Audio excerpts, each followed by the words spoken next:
मेरे प्रिय मित्रों, आइए आज के हम 10वें दिवस स्वाध्याय के 10वें दिवस की ओर आइए प्रवेश करें।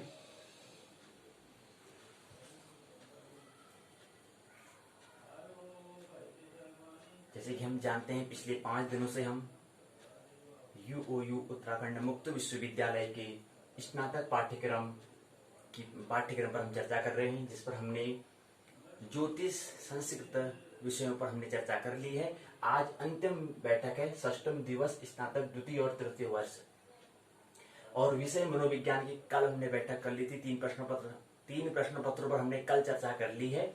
आज भी हम 3 प्रश्न पत्रों पर चर्चा करेंगे। उसके बाद फिर क्या होता है, यूओयू स्नातक पाठ्यक्रम पूर्ण होता है। फिर पाठ्यक्रम के अंतर्गत जो पाठ हैं उनके हम के बारे में अध्ययन करेंगे। तो सबसे पहली बात, आज के 3 प्रश्न पत्र। इससे पहले हम ये जान लें कि कल हमने कितने इकाई और कितने ब्लॉक के बारे में, कितने खंडों के बारे में अध्ययन किया है। अब तक हम दर्शन कर चुके हैं पहले वर्ष का पहला प्रश्न पत्र विषय मनोविज्ञान, और द्वितीय प्रश्न पत्र है मनोविज्ञान का, और दूसरे साल का पहला प्रश्न पत्र। ये तीनों हमने बात कर ली है। तो कुल मिला के पहले साल का पहला प्रश्न पत्र, पहले साल का दूसरा प्रश्न पत्र और दूसरे साल का पहला प्रश्न पत्र, कल जो हमने 3 प्रश्न पत्र पर बात की थी। तो कल की बैठक में हमने 17 ब्लॉक के बारे में, 17 खंड के बारे में हमने समझा, और उसके अंतर्गत आने वाले हमने 50 इकाइयों के बारे में, कल की बैठक में हमने 50 इकाइयां के बारे में हमने कल की बैठक में, कल की चर्चा में हमने बात कर ली है। आज की चर्चा में आज भी हम 3 प्रश्न पत्रों पर हम चर्चा करेंगे। पहला प्रश्न पत्र आज का जो है वो है दूसरे साल का दूसरा प्रश्न पत्र, तीसरे साल का पहला प्रश्न पत्र, तीसरे साल का दूसरा प्रश्न पत्र। तो पहला जो दूसरे साल का दूसरा प्रश्न पत्र और तीसरे साल का दूसरा प्रश्न पत्र और तीसरे साल का पहला प्रश्न पत्र, दूसरा प्रश्न पत्र, इन तीनों प्रश्न पत्र में भी कितनी इकाइयां हैं और कितने ब्लॉक हैं, इसको भी हम समझ लेते हैं। आज की बैठक में हम 15 ब्लॉक के बारे में, 15 खंड के बारे में और उन 50 इकाइयों के बारे में चर्चा करेंगे। तो कुल मिलाकर इन दोनों अर्थात 3 वर्षों के 1 वर्ष का 2 प्रश्न पत्र अर्थात 6 प्रश्न पत्रों में कुल इकाइयां जो हो जाती हैं वो हो जाती हैं 99 और 32 खंडों के अंतर्गत आती हैं। तो 32 खंड और 99 इकाइयों के बारे में हमें केवल मनोविज्ञान के इकाई के बारे में हम समझेंगे। तो कल की बैठक में हम संक्षिप्त में जो हमने ये अभी तक पाठ्यक्रम के बारे में चर्चा की है, तो कल के बैठक में उसके बारे में थोड़ा संक्षिप्त में समझेंगे। फिर हम अपने पाठ जो है पाठ्यक्रम पर हमने बात कर ली, फिर पाठों पर हम चर्चा करेंगे क्रमक्रम से। तो आज की बैठक में हमने बताया कि 32 खंडों के बारे में और 99 इकाइयों के बारे में चर्चा करेंगे। आइए खंडों और उनके अंतर्गत इकाइयों को समझे। आज का जो पहला प्रश्न पत्र है 202 मनोविज्ञान स्नातक द्वितीय वर्ष का द्वितीय प्रश्न पत्र है। इसका नाम है सामाजिक मनोविज्ञान। इसके अंतर्गत 5 इकाइयां, 5 खंड हैं और 16 इकाइयां हैं। और द्वितीय प्रश्न पत्र के अंतर्गत भी 5 खंड हैं, 15 इकाइयां हैं, और इसका नाम है मनोविज्ञान के सिद्धांत एवं प्रणाली, और इसको जो प्रश्न कोड होगा PSY 301। और तृतीय प्रश्न पत्र खंड इसके अंतर्गत भी 5 हैं, इकाइयां इसके अंतर्गत 16 हैं, इसको भी PSY और इसका कोड जो है 302, और नाम है प्रयुक्त मनोविज्ञान, अप्लाइड साइकोलॉजी। जीवन में प्रयोग करना है, प्रयुक्त करना है, इसलिए नाम दिया है। तो आपने बता दिया। आइए पहले हम दूसरे साल का द्वितीय प्रश्न पत्र जो है इसके खंडों और उनकी इकाइयों को आइए हम समझने का प्रयास करें।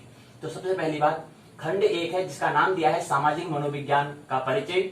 इसके अंतर्गत सबसे पहले इकाई है इसका स्वरूप, किसका, सामाजिक मनोविज्ञान का। इसका क्या स्वरूप है, इसका क्या कार्य क्षेत्र है, कहाँ इसकी किस क्षेत्रों में इसका कार्य करती है, और साथ ही साथ इसकी उपयोगिता और सामाजिक व्यवहार के नियम, अनुकरण, सुझाव और सहानुभूति एवं प्रयोगात्मक के बारे में हम यहाँ पर समझेंगे। उसके बाद दूसरी इकाई में प्रयुक्त विज्ञान के रूप में सामाजिक मनोविज्ञान, प्रयुक्त रूप में प्रयुक्त विज्ञान के रूप में जो ये सामाजिक मनोविज्ञान है, इसका रूप कैसे है, इसके बारे में हम इस द्वितीय इकाई में समझेंगे। तृतीय इकाई में विधियां क्या हैं, और विधियों के अंतर्गत हम दो विधि, जो विधियां हैं, विधियां बहुत सारी होंगी, तो इसमें पहली विधि है अवलोकन, दूसरा है सर्वे, सर्वेक्षण करना, मापना, और साथ ही साथ में व्यक्ति इतिहास और सामाजिक नीति के समाज नीति के बारे में बात करेंगे एवं प्रयोगात्मक। खंड दो जो है, इसका नाम है अभिवृत्ति, पूर्वाग्रह, विभेद और सांप्रदायिकता, इसका नाम दिया है। इसके अंतर्गत पहली इकाई अभिवृत्ति का अर्थ, विशेषताएं, निर्माण और परिवर्तन के बारे में समझेंगे। द्वितीय इकाई है पूर्वाग्रह का अर्थ, विशेषताएं, प्रकार। तृतीय इकाई है पूर्वाग्रह के कारण, प्रभाव, पूर्वाग्रह, विभेदन में भेद।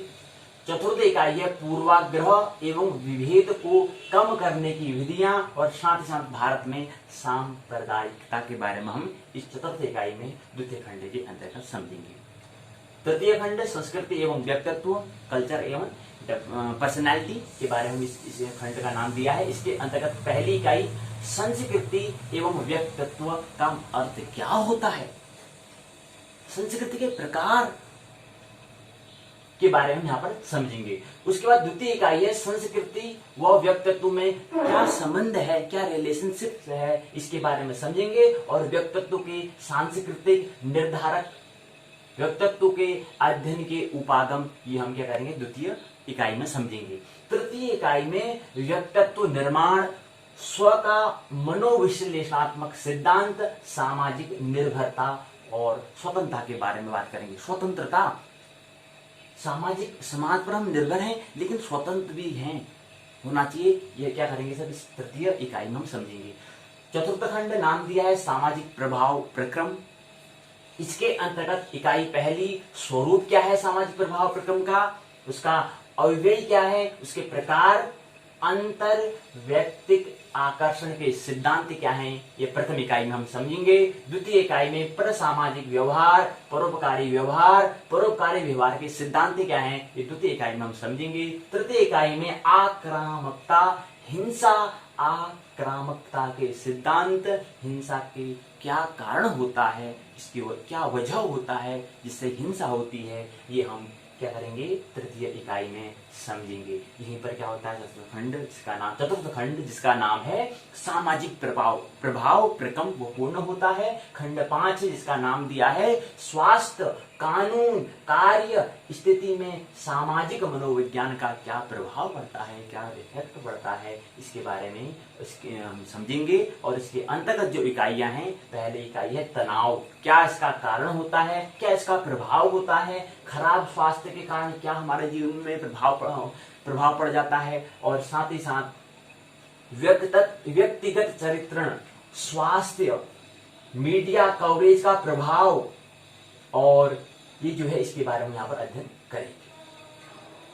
स्वास्थ्य और स्वस्थ जीवन शैली को प्रोत्साहित करना, ये भी हम क्या करेंगे इस इकाई में समझेंगे। और दूसरी इकाई है समाज मनोविज्ञान न्यायतंत्र, परीक्षा शुरू होने से पूर्व लेकर के इस बात को समझे। अब इसका यहाँ पर हमने ऊपर दे रहे थे, ऊपर नहीं, इसे द्वितीय इकाई में है। द्वितीय इकाई में है कि परीक्षा शुरू होने से पहले मीडिया कवरेज का प्रभाव और प्रत्यक्षदर्शी परीक्षण के मुख्य साध्य क्या हैं, ये हम द्वितीय इकाई में समझेंगे। तृतीय इकाई है क्रीडा का समाज मनोविज्ञान, राजनीति मनोविज्ञान, ये क्या है इसको यहाँ पर समझेंगे।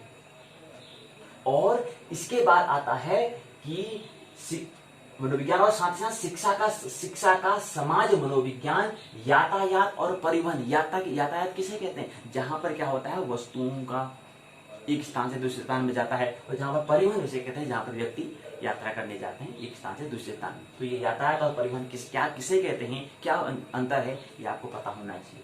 और इसको क्या बता रहे हैं कि यातायात और परिवहन में मनोविज्ञान, वहां पर भी मनोविज्ञान है, जहां पर व्यक्ति होगा वहां पर तो मनोविज्ञान होगा, वो तो इसमें कोई दोहराई नहीं है। और साथ साथ इसमें क्या है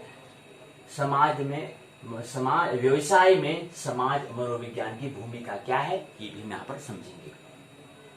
और मुख्य साध्य और व्यवसाय में समाज मनोविज्ञान की क्या भूमिका है, ये हम क्या करेंगे इस पंचम खंड के अंतर्गत तृतीय इकाई में समझेंगे। तो यहीं पर क्या होता है, प्रथम प्रश्न पत्र आज की बैठक का वो पूर्ण होता है, अर्थात द्वितीय वर्ष का द्वितीय प्रश्न पत्र सामाजिक मनोविज्ञान खंड 5 इकाई 16 वो पूर्ण होता है। आइए द्वितीय प्रश्न पत्र की ओर प्रवेश करें। द्वितीय प्रश्न पत्र है 5 खंड इकाई 15 मनोविज्ञान के सिद्धांत एवं प्रणाली क्या है। पहला खंड है मनोविज्ञान का ऐतिहासिक परिप्रेक्ष्य। पहला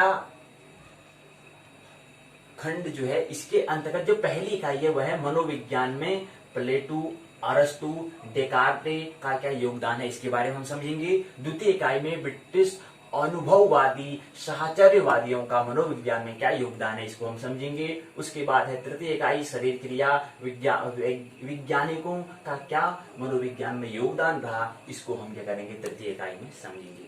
द्वितीय खंड प्रयोगात्मक मनोविज्ञान का प्रारंभ, इसको हम समझेंगे।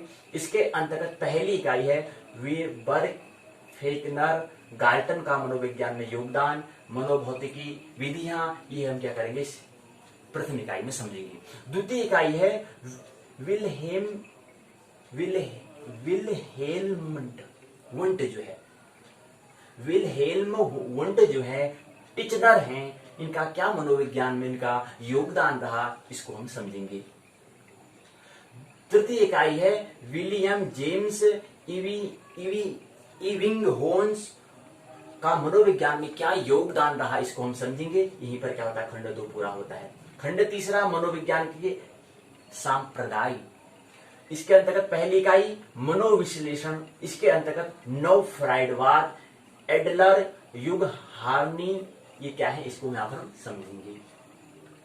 और साथ में स्किनर क्या है, इसको भी हम यहाँ पर समझेंगे।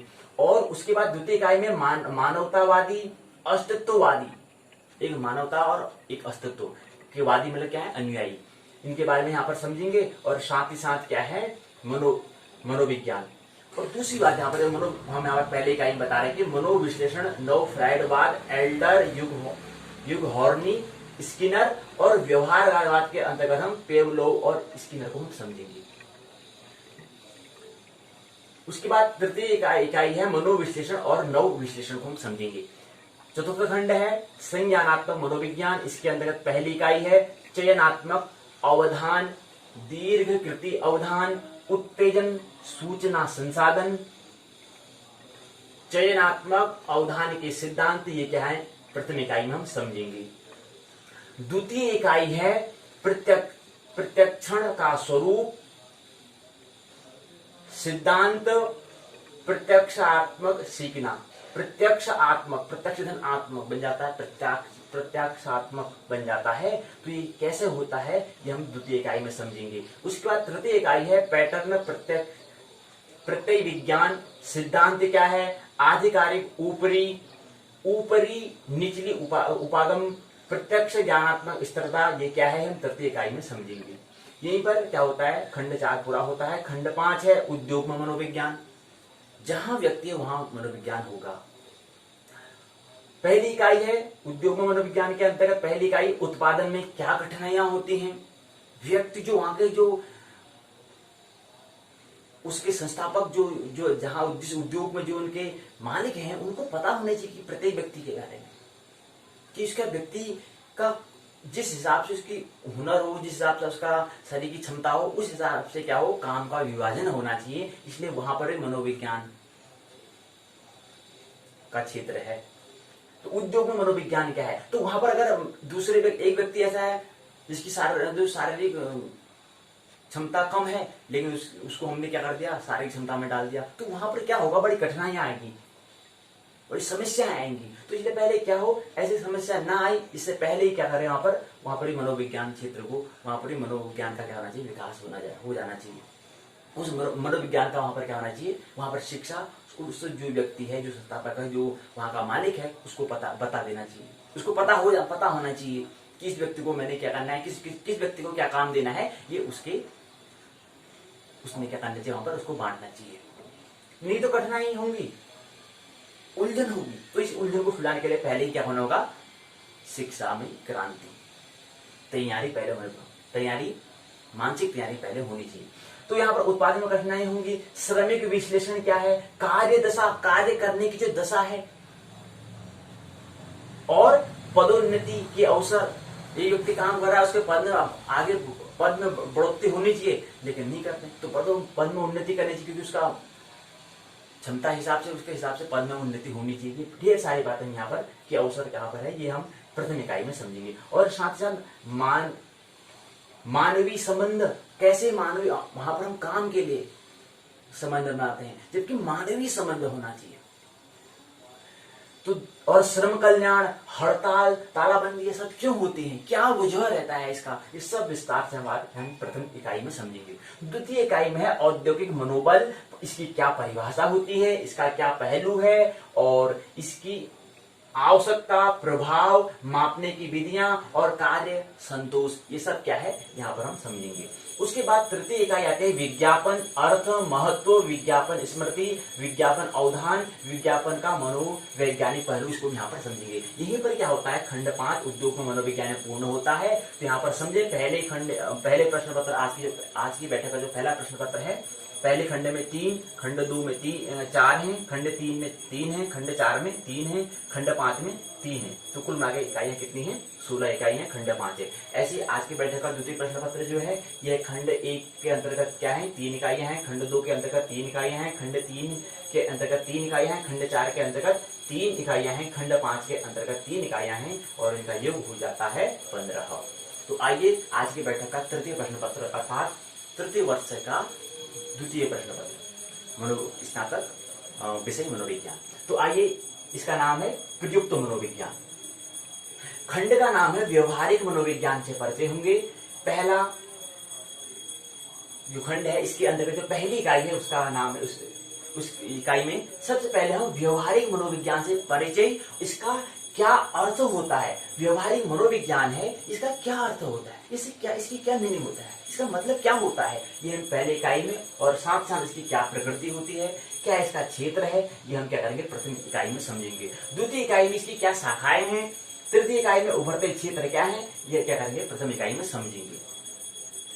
और द्वितीय इकाई में क्षेत्र, तृतीय इकाई में शाखाएं, और प्रथम में अर्थ प्रकृति क्षेत्र, द्वितीय में शाखाएं, तृतीय में उभरते क्षेत्र, ये खंड 1 के अंतर्गत समझेंगे। उसके बाद है खंड 2 निर्देशन एवं परामर्श। इसके अंतर्गत पहली इकाई है क्या निर्देशन और परामर्श का क्या अर्थ होता है, निर्देशन का क्या अर्थ होता है, क्या इसकी प्रकृति होती है, क्या इसकी आवश्यकता होती है, क्या इसका प्रकार होता है, टाइप्स होता है, ये ढेर सारी बातें हम इस इकाई में करेंगे, प्रथम इकाई में करेंगे। द्वितीय इकाई है माध्यमिक, उच्च माध्यमिक विद्यालय स्तर पर शैक्षिक वो क्या है निर्देशन के बारे में यहाँ पर समझेंगे, व्यवहारिक निर्देशन के बारे में, शैक्षिक निर्देशन और व्यवहारिक निर्देशन के बारे में हम क्या करेंगे, ये द्वितीय इकाई में हम यहाँ पर समझेंगे। उसके बाद तृतीय इकाई है परामर्श का मतलब क्या होता है, परामर्श का प्रकृति क्या होती है, परामर्श का क्षेत्र क्या है, ये हम तृतीय इकाई में करेंगे। इसके बाद चतुर्थ इकाई है परामर्श के क्षेत्र, व्यक्तिगत,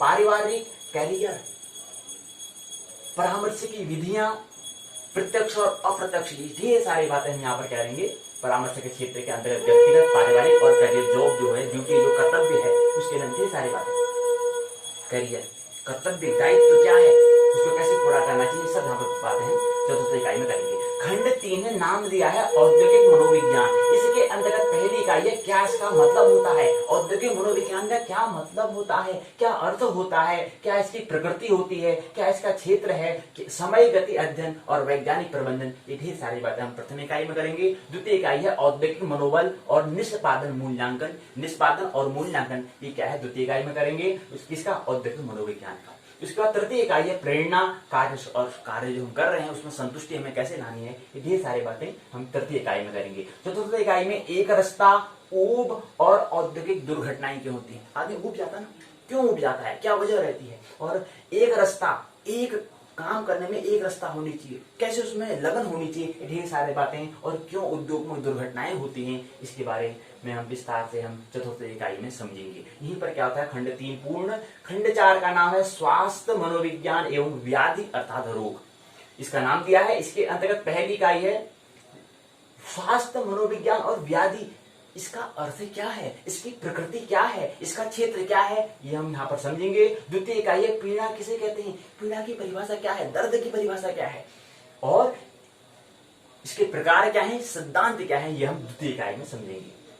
तृतीय इकाई तनाव, प्रतिबल, टेंशन क्या है, इसका समायोजन और रणनीति के बारे में हम यहाँ पर बात करेंगे। चतुर्थ इकाई में हृदय संवहनी रोग, कैंसर, HIV, एड्स क्या इसका कारण है, क्या इसका निवारण है, इनकी बातें हम यहाँ पर चतुर्थ इकाई में करेंगे। और यहीं पर क्या है, खंड 4 स्वास्थ्य मनोविज्ञान एवं व्याधि अर्थात रोग वाला जो है वो एक खंड पूर्ण होता है। खंड 5 अर्थात प्रश्न पत्र का अंतिम खंड जो है उसका नाम है सकारात्मक मनोविज्ञान, साकार धन आत्मक बन जाता है सकारात्मक मनोविज्ञान। इसके अंतर्गत 3 इकाई है। पहली इकाई है प्रस्तावना, सकारात्मक मनोविज्ञान भूमिका, इसकी प्रस्तावना, इसका इंट्रोडक्शन क्या होता है और दूसरा इसका अर्थ क्या है, इसका क्षेत्र, इसके सकारात्मक संवेग अर्थात भाव, संवेग मीन्स होता है भाव, विचार नहीं, और उसके साथ की क्या भूमिका होती है। तो सकारात्मक भावों में अर्थात संवेगों में क्या भूमिका होती है, इसको हम यहाँ पर प्रथम इकाई में समझेंगे। दूसरा जो इकाई है उसका नाम है पैसा और आनंद और कल्याण। 3 बातें यहाँ पर कही है, पैसा शारीरिक जरूरत, कल्याण मन की जरूरत, आनंद आत्मिक जरूरत। तो ये 3 की बात यहाँ पर करी है। तो क्या कैसे आनंद को प्राप्त करें, कैसे पैसे हम अर्जित करें, कैसे हम पैसे कमाएं और अपना कल्याण मतलब अपनी मानसिक जरूरतों को कैसा पूर्ण करें, ये तीनों बातें यहाँ पर हम समझेंगे। उसके बाद आता है तृतीय इकाई आशावाद, सहानुभूति, आभार और क्षमा। सहानुभूति, आभार प्रकट करना, क्षमा करना और आशावाद होना, ये क्या है, ये सारी बातें हम अभी तो केवल इकाइयों पाठ्यक्रम को देख रहे हैं। जब इसके अंतर्गत हो जो पाठ्यक्रम पढ़ेंगे तो वहां पर हमें समझ में आएगा, लेकिन फिर भी आधी बात समझ में हमें पाठ्यक्रम से आ जाती है अगर पाठ्यक्रम को समझने का पहले प्रयास करें तो। चलिए, तो ये हमने बात बताई। तो कुल मिला के हम कहने का मतलब है कल की बैठक और आज की बैठक में मनोविज्ञान जो पाठ्यक्रम होता है, पाठ्यक्रम जो पूर्ण होता है, तो कुल इकाई हमने बता दी है कि इसमें क्या है, कुल इकाइयां हैं इसमें 99 और खंड हैं 32। तो खंड 32 के अंतर्गत क्या है, 99 इकाइयां हैं। ये हमने कल 6 प्रश्न पत्र हैं, ये हमने समझा। तो कुछ बातें और समझ लेते हैं यहाँ पर कि कोई यूओयू पाठ्यक्रम का जीवन से लेना देना है या नहीं, लेना देना है भी और नहीं भी है। देखो ना, क्यों, क्योंकि एक साधन है। कोई भी विद्यालय हो, कोई भी महाविद्यालय हो, कोई भी विश्वविद्यालय हो, वो एक क्या है, साधन है। वो साध्य नहीं है, वो एक साधन का काम करेगा, एक माध्यम का काम करेगा। साध्य के लिए हमें खुद उतरना होगा। तो इसलिए क्या है, अब दूसरी हमने कहा कि यूओयू का पाठ्यक्रम जीवन से संबंधित है या नहीं, है भी और नहीं भी। क्यों, या कोई भी विश्वविद्यालय लो, कोई भी विश्वविद्यालय का जो हम पढ़ रहे हैं वो जो हम पढ़ रहे हैं वो जिससे उसका जो है जीवन से संबंध है या नहीं, है और नहीं भी। नहीं क्यों, साधन है, साध्य नहीं। और क्यों है, जब हम विश्वविद्यालय में, महाविद्यालय में, विद्यालय में जो पाठ लेते हैं, जो हम विषय चुनते हैं, वो विषय हम कौन सा विषय चुनते हैं वो उस पर हमारा निर्भर होता है। उस पर हमारा पूरा बुनियाद, पूरा आधारशिला हमारी खड़ी रहती है। कौन सा विषय हमें चुनते हैं, तो इसलिए विषय के तल पर देखें तो हमारा जो विश्वविद्यालय है वो हमारा एक सपोर्ट का, एक हेल्प का, एक सहायता का काम करता है, एक साधन का काम करेगा, उसकी सहायता कर सकता है। अगर हम विषय का ही सही तरह से चयन नहीं कर पाए तो फिर उसका विश्वविद्यालय उसका कोई जो सहारा हम कह रहे हैं, साधन का जो काम कर रहे हैं, वो विश्वविद्यालय साधन का काम नहीं कर पाएगा। तो ये 2 बातें समझिए, प्रश्न कर रहे हैं। देखो ना, 2 भाग यहाँ पर होते हैं। एक तो हम यहाँ पर पाठ्यक्रम की हम बात करेंगे, दूसरा होता है पाठ्यचर्या की बात करेंगे। कहने का मतलब क्या है, पहली तो बात जो हमें पढ़ना है, मतलब जो पाठ्यक्रम में है, जो सिलेबस में, उसको पढ़ना, और साथ ही साथ एक है पाठ्यचर्या, करिकुलम अर्थात जो जीवन से संबंधित है।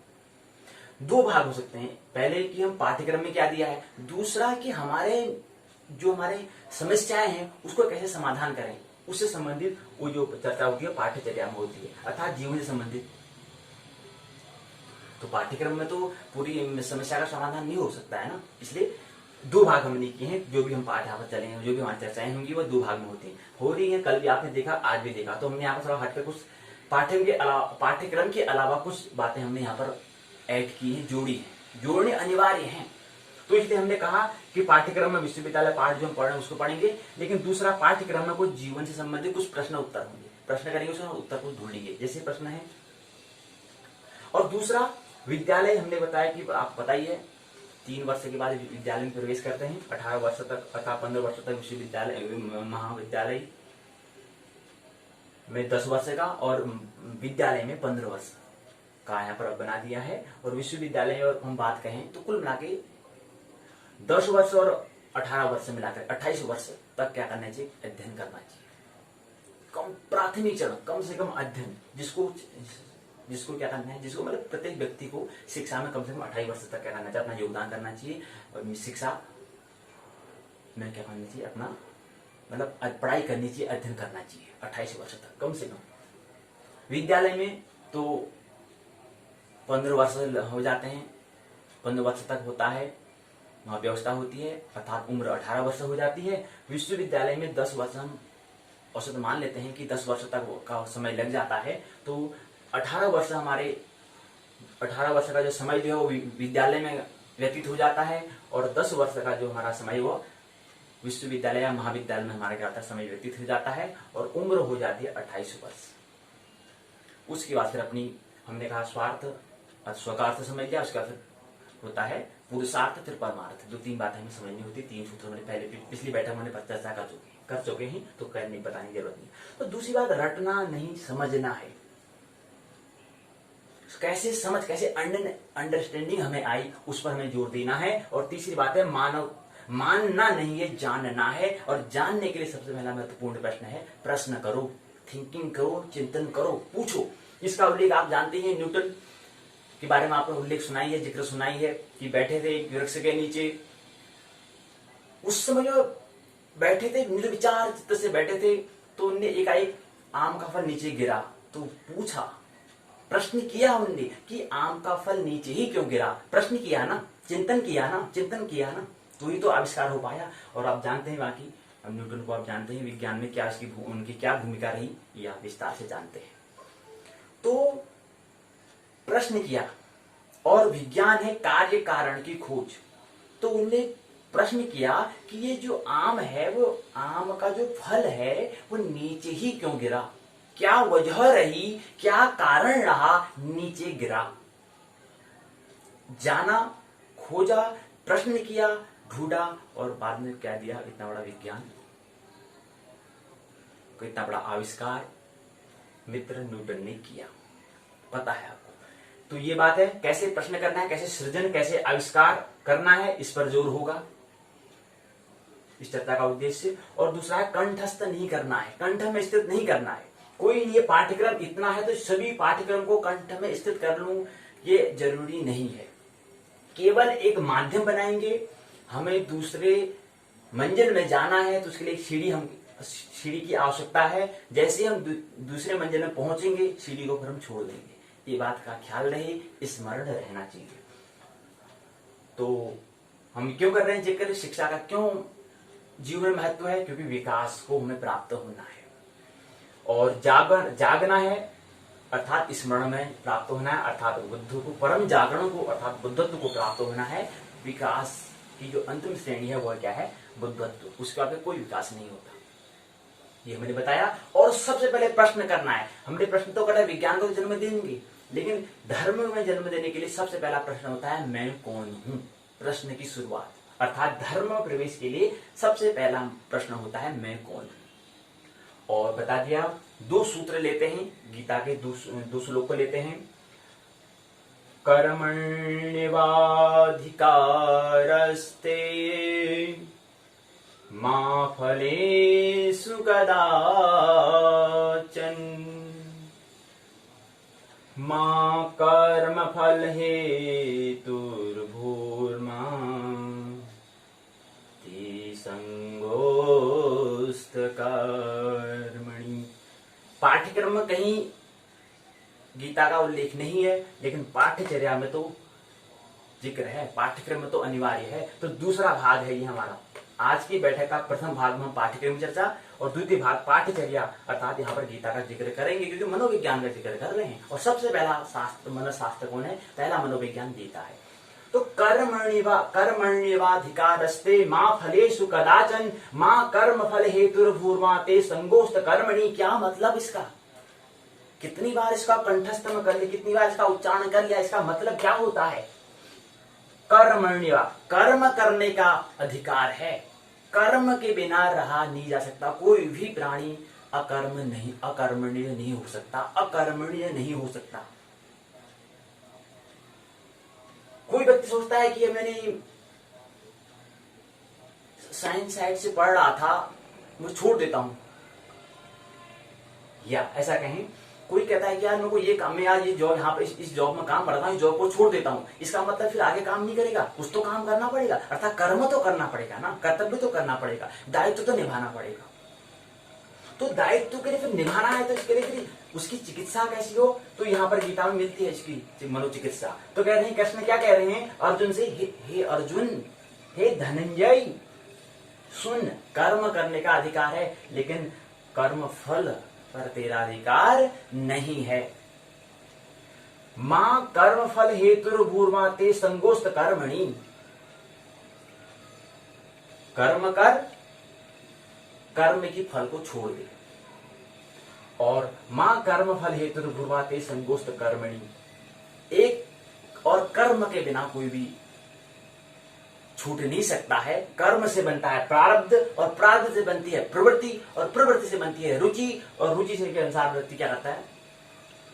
काम करता है। इच्छाएं होती हैं, वो इच्छा क्या है? इच्छा किस पर निर्भर करता है? वो सब उसके प्रारब्ध पर, उसके कर्म पर, उसकी प्रवृत्ति पर निर्भर करती है। दूसरा सूत्र लेते हैं, यह है अध्याय 2 का श्लोक 47वां है। ये इसके 47 के बाद दूसरा अध्याय का ये 48वां श्लोक है। योगस्त गुरु कर्माणि संगत्यक्त्वा धनंजय सिद्ध सिद्धियो समो भूत्वा समत्तम योग उच्यते। योगस्त, योग में जो स्थित है, हे अर्जुन, जो योग में स्थित है, कुरु कर्माणि संगम त्यक्त्वा धनंजय। हे धनंजय, जो योग में स्थित व्यक्ति है, ऐसा कर्म करने वाला व्यक्ति है, उसका क्या होता है? सिद्ध सिद्धियों समो भूत्वा समत्व योग उच्यते। उसकी मनोभूत्वा मन होता है मन से, समत्व मन होता है आचरण से। मन और आचरण से दोनों क्या हो जाते हैं? सिद्धि असिद्धि, अर्थात सफलता और विफलता, हानि और लाभ, दोनों क्या हो जाते हैं? समत्व हो जाता है, समान हो जाता है, एक समान हो जाता है। क्या हानि क्या लाभ, दोनों एक ही है। उच्चते, वो क्या है? वह है योग। वो क्या है? योग में स्थित। वो व्यक्ति क्या है? स्थित प्रज्ञ है। जो समत्व होगा, वो समत्व को प्राप्त होगा, दोनों समान। कौन होगा? जो योग में स्थित कर्म, जो योगिस्थ कर्म होगा, कर्म करने वाला व्यक्ति होगा, वो उसके लिए क्या होगा? वो समत्व होगा। सिद्ध और सिद्धि से कोई लेना देना नहीं है, कोई फर्क नहीं पड़ता उससे। सफलता मिलेगी तो भी कोई दिक्कत नहीं, विफलता असफलता मिलेगी तब भी कोई दिक्कत नहीं। क्यों? क्योंकि वो क्या है? योग में स्थित है। योग का मतलब होता है जुड़ना। वो जुड़ चुका है, कोई सफल हो या असफल हो, उससे कोई लेना देना नहीं है। तो 2 सूत्र हमने लिए आज की बैठक में। कल भी हमने 2-3 सूत्र लिए थे। तो लेना महत्वपूर्ण है, क्योंकि मनोविज्ञान की बात करेंगे। तो यहीं पर पाठ्यक्रम पूर्ण होता है।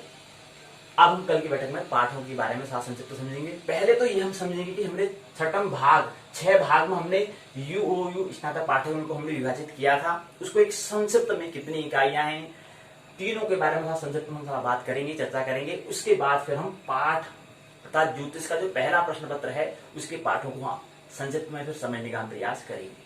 वो हमारी बैठक होगी, 100 दिवसीय बैठक होगी, जिसमें 99 दिवस में हम क्या करेंगे?